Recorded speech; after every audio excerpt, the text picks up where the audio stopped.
that সে তিনি চান যে the building should be painted. এটা হচ্ছে কমপ্লেক্স আর এখানে আছে সিম্পল সেন্টেন্স। এইজন্য he wants the building painted. Structure হলো যে he subject wants হচ্ছে VT মানে transitive verb, the building object painted adjective complement. Next sentence, the plane take off just now. The plane take off just now. এই মাত্র ট্রেনটি গেল। তাহলে the plane is just now থাকলে কোন sentence আমরা বুঝবো যে just now, ever, already, recently ইত্যাদি থাকলে প্রেজেন্ট পারফেক্ট টেন্স হবে। তাহলে প্রেজেন্ট পারফেক্ট টেন্স আমরা বলবো। প্রেজেন্ট পারফেক্ট টেন্স করতে যে the plane এখানে সাবজেক্ট প্লেন এরপরে হ্যাভ বাই হ্যাজ, তাহলে হ্যাজ আসবে, হ্যাভ আসবে না। আর টেক থেকে taken. The plane has taken off just now.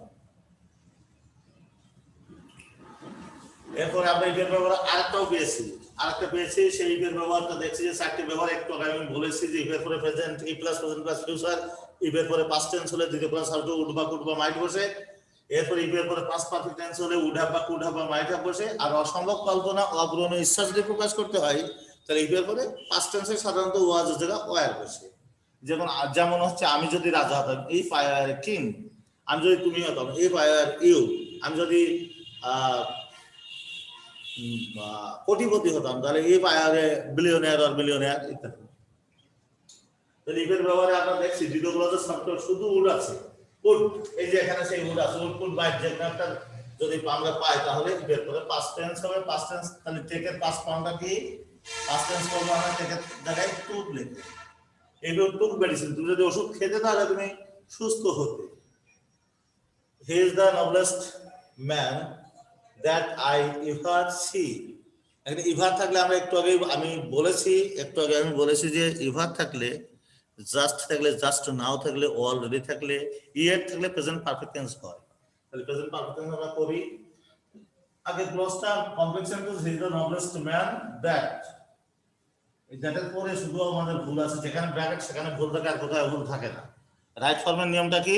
যেখানে ব্র্যাকেট থাকবে শুধু সেই সেন্টেন্সে ভুল থাকবে, সেই ক্লজে ভুল থাকবে, আর অন্য কোথায় ভুল নেই। তাহলে আমাদের এখানে আই ইভার সি, তাহলে আই এখানে হ্যাভ হবে, প্রেজেন্ট পারফেক্ট করতে যে কি হবে, আর পর কি হবে, হ্যাভ না হ্যাজ, তাহলে হ্যাভ বসবে। আর সি হবে না সিন হবে, সি স স্কিন। তাহলে he is the noblest man that I have ever seen. Been না কিন্তু সিন, এসটা বির মতো দেখা যাচ্ছে যদিও। সিন। নেক্সট সেন্টেন্স হলো যে ice float on water. Ice float on water, বরফ পানির উপরে ভাসে। এটা আগে ভাসতো, এখনো ভাসে, ভবিষ্যতেও ভাসবে। তাই এটাকে বলা হয় ইউনিভার্সাল ট্রুথ। দ্যাট মিনস হচ্ছে চিরসত্য বাক্য। যদি চিরসত্য বাক্য হয়, যখন সূর্য পূর্ব দিকে উদিত হয়, পশ্চিম দিকে অস্ত যায়, সূর্য আমাদের আলো তাপ দেয়, প্রত্যেক মাই তার সন্তানকে ভালোবাসে, মানুষ মাত্রই মরণশীল, এসব বাক্যগুলো আমাদের প্রেজেন্ট ইনডিফিনিট টেন্সে করতে হবে। তাহলে প্রেজেন্ট ইনডিফিনিট টেন্স যদি হয়, সেক্ষেত্রে আমাদের সাবজেক্ট যদি থার্ড পারসন সিঙ্গুলার নাম্বার হয়, ভার্বের সাথে এস বা ইএস বা আইএস যুক্ত হয়, এটা আমরা সবাই মুখস্থ কাজে শিখি। কিন্তু আমরা subject third person singular number আছে কি না আছে সেটা আমরা বুঝি না। থার্ড পারসন সিঙ্গুলার নাম্বার মানে সেটা একজন বোঝাতে হবে, আই আর ইউ বাদে। তাহলে আমাদের আইস ফ্লোট অন ওয়াটার, তাহলে ফ্লোটের সাথে আমরা একটা এই ভার্বের সাথে একটা এস বা ইএস, কোন সময় আইএস হয়, এখন শুধু আমাদের এস হবে, floats, F L O A T S, ice floats on water.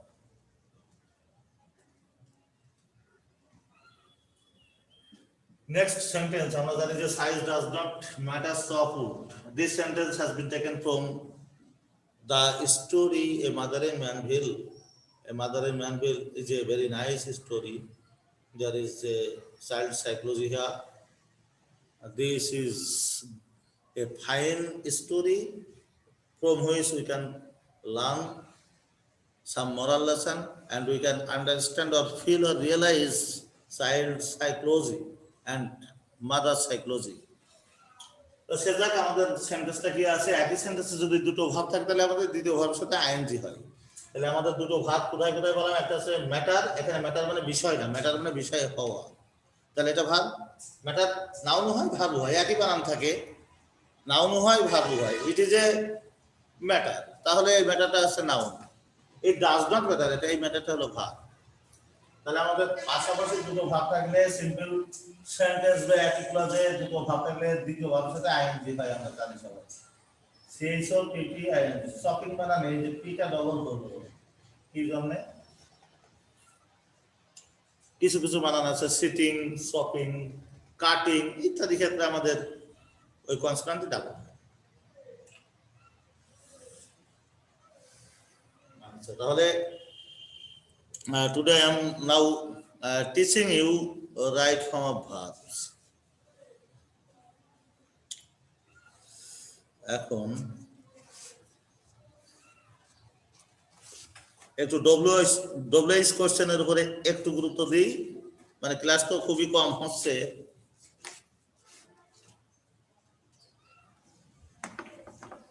আর আইটেমের সাথে আমি তোমাদের পরিচয় করিয়ে দিচ্ছি, সেটা হলো WH question. WH question, yes no question, tag question ইত্যাদি আছে। তবে আমাদের যে 4-5টা নম্বর আছে শুধু ডব্লিউএইচ কোশ্চেনে।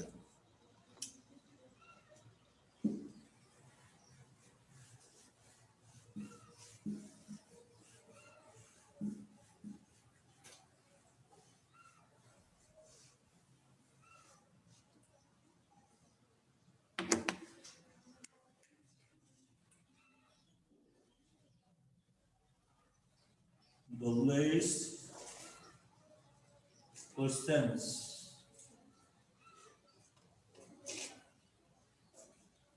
ডব্লিউএইচ কোশ্চেনস এখানে আছে হুর ব্যবহার। হুর ব্যবহার কেমন হবে, ব্যক্তি সম্পর্কে জানতে যদি ব্যক্তিবাচক সাবজেক্ট হয় তাহলে তার পরিবর্তে হু বসে। হুর পরে আছে হুম, কাকে বোঝাতে হুম বসে, অবজেক্টের পরিবর্তে হুম বসে। হুজ বসে কার বা কাহার অর্থে, হুজ কার বা কাহার অর্থে। পসেসিভ এর পরিবর্তে হুজ বসে। আমরা জানি যে একটা আরেকটা ডব্লিউএইচ শব্দ আছে, সেটা আছে হয়ার। হয়ার কোথায় বসে, স্থান সম্পর্কে জানতে আমাদের হয়ার বসে। একটা আছে হোয়েন, সময় সম্পর্কে জানতে হোয়েন বসে। একটা আছে হাউ, কিভাবে কাজটি সম্পন্ন করা হয় তা জানার জন্য আমাদের কি বসবে, হাউ, কিভাবে কাজটি সম্পন্ন করা হয় তা জানার জন্য হাউ বসবে। কারণ জানার জন্য আমাদের হোয়াই বসবে। এইগুলো হচ্ছে ডব্লিউএইচ কোশ্চেন। এখন আমি I am writing now some sentences and try to make you understand.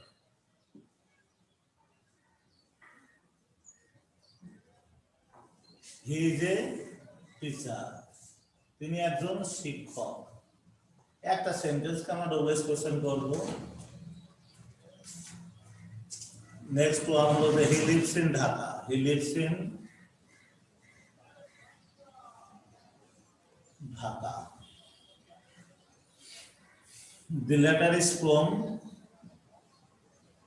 the letter is from the USA, from the USA, সিটিটি আমেরিকা থেকে এসেছে। We pray 5 times a day. We pray 5 times a day. আমরা দিনে 5 বার নামাজ পড়ি। pray 5 times a day. দিনে আমরা 5 বার নামাজ পড়ি।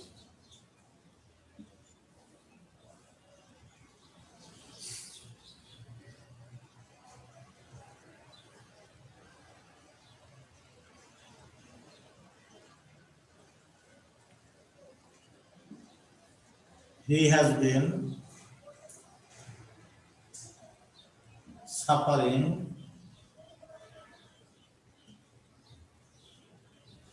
has been suffering for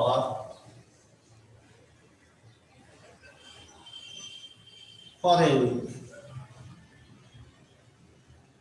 সে এক সপ্তাহ ধরে কষ্ট পাচ্ছে। He has been suffering for a week.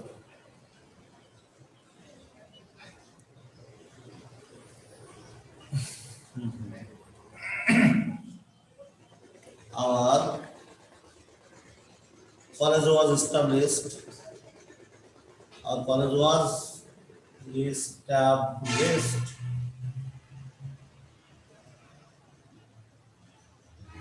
in 1966 our college was established in 1966 and these are the sentences and say এগুলোকে আমরা ডবল এস কোশ্চেন তৈরি করব সেটা আমি দেখছি যে প্রথমে কি আছে হি ইজ এ টিচার তিনি একজন শিক্ষক তাহলে কি হবে তিনার পেশা কি বা তিনি কি করেন এ টিচার পেশা তো হট বসে তাহলে এই টিচারের পরিবর্তে আমরা কি লিখতে পারি হট যেটুকু আমি আন্ডারলাইন করলাম সেটা বাদ তাহলে থাকলো হট এখন হি ইজ আছে এটুকু প্রশ্ন যেহেতু তাহলে স্টার্ট আসবে হোয়াট ইজ হি তিনি কি করেন তিনার পেশা কি হোয়াট ইজ হি তাহলে পেশা জানতে কি বসে পেশা জানতে আমরা জানি যে হট বসে পেশা জানতে হট তিনি ঢাকায় থাকেন হি লিভস ইন ঢাকা তিনি কোথায় থাকেন ইন ঢাকা বাদ এটা তো স্থানের পরিবর্তে আমরা কি জানি হয় বসে স্থানের পরিবর্তে কি হয় বসে এবার ভার্বের সাথে এস আছে বলে কি লিভস আছে তাহলে এস আছে বলে এইটুকু ওয়ান আছে ডাজ হয় ডাজ হি লিভ তিনি কোথায় থাকেন তিনি ঢাকায় থাকেন তিনি কোথায় থাকেন the letter is from the USA সিটিটি এসেছে আমেরিকা থেকে ইউএসএ মানে the United States of America মানে আমেরিকা কোথায় আমেরিকা তাহলে সিটিটি কোথা হতে এসেছে তাহলে দি ইউএসএ পরিবর্তে হয় আবারও হয় আসলো হয় এরপরে আমাদের বাকি আছে দি লেটার ইজ ফ্রম তাহলে ইজ আগে চলে আসবে where is the letter from where is the letter where is the letter from we pray 5 times a day আমরা দিনে 5 বার নামাজ পড়ি দিনে 5 বার নামাজ পড়ি বা দিনে 5 বার প্রার্থনা করি তাহলে কতবার আপনারা প্রার্থনা করেন তাই বলতে হবে প্রশ্ন তাহলে কতবার ইংরেজিতে আমরা জানি যে হাউ অফটেন বা হাউ মেনি টাইমস যেমন একটা লিখতে হবে হাউ অফটেনও লিখতে পারি হাউ মেনি টাইমসও লিখতে পারি তাহলে হাউ অফটেন বানানটা সবার কাছে মনে জানা আছে how O F T N often অনেকে অফটেন বলে কিন্তু উচ্চারণ সঠিক উচ্চারণ অফটেন হাউ অফটেন এখানে আছে উই প্রে প্রেজেন্ট টেন্স আছে তাহলে ডু ইউ আমরা থাকলে তোমরা হবে আমরা থাকলে তোমরা আমি থাকলে তুমি আমার থাকলে তোমাদের তাহলে how often do you pray 5 times a day এইটুকু বাদ দিলাম how often do you pray কতবার তোমরা নামাজ পড়ো তখন উত্তরে বলতে হবে যে দিনে আমরা 5 বার অথবা ঘন্টায় 2 ঘন্টায় একবার সেটা তোমার উত্তর আসবে he has been suffering for a week তাহলে বলা আছে যে সে কষ্ট পাচ্ছে এক সপ্তাহ যাবত তাহলে কত দিন ধরে সে কষ্ট পাচ্ছে এক সপ্তাহ যাবত মানে কত সময় এর মানে হচ্ছে হাউ লং অথবা how much time how long লিখলেও হবে হাউ মাচ টাইম লিখলেও হবে তাহলে হাউ লং লিখি হাউ লং হ্যাজ হি এই আগে ছিল হি হ্যাজ এখন হ্যাজ হি সাহায্যকারী ভাব সাবজেক্টের আগে যাবে how long has he been suffering has been suffering for a week বা কারণ ওর পরিবর্তে আমরা শব্দ নিয়েছি হাউ লং ফ্রেজ নিয়েছি হাউ লং মানে কতক্ষণ ধরিয়া হাউ মাচ টাইম দিলেও হবে আর কলেজ ওয়াজ এস্টাবলিশড ইন 1966 আমাদের কলেজটা প্রতিষ্ঠিত হয়েছে 1966 সালে তাহলে আমরা বলবো যে আমাদের কলেজ কবে তোমাদের কলেজ কবে প্রতিষ্ঠিত হয়েছে তোমাদের কলেজ কবে প্রতিষ্ঠিত হয়েছে তাহলে তোমাদের কলেজ কবে প্রতিষ্ঠিত হয়েছে এই সময়ের পরিবর্তে হয় বসে এই 1966 এটা সময় তাহলে এর পরিবর্তে আমরা সময়টা নিয়ে লিখি হয় ওয়াজ আগে চলে আসবে when was your college আবার থাকলে ইয়োর হবে when was your college passive voice আছে তো তাহলে ভার্বের সাথে ইডি থেকে যাবে established es p a b l i s h t passive voice এর জন্য ইডি বাদ যাবে না when was your college established হ্যাঁ স্যার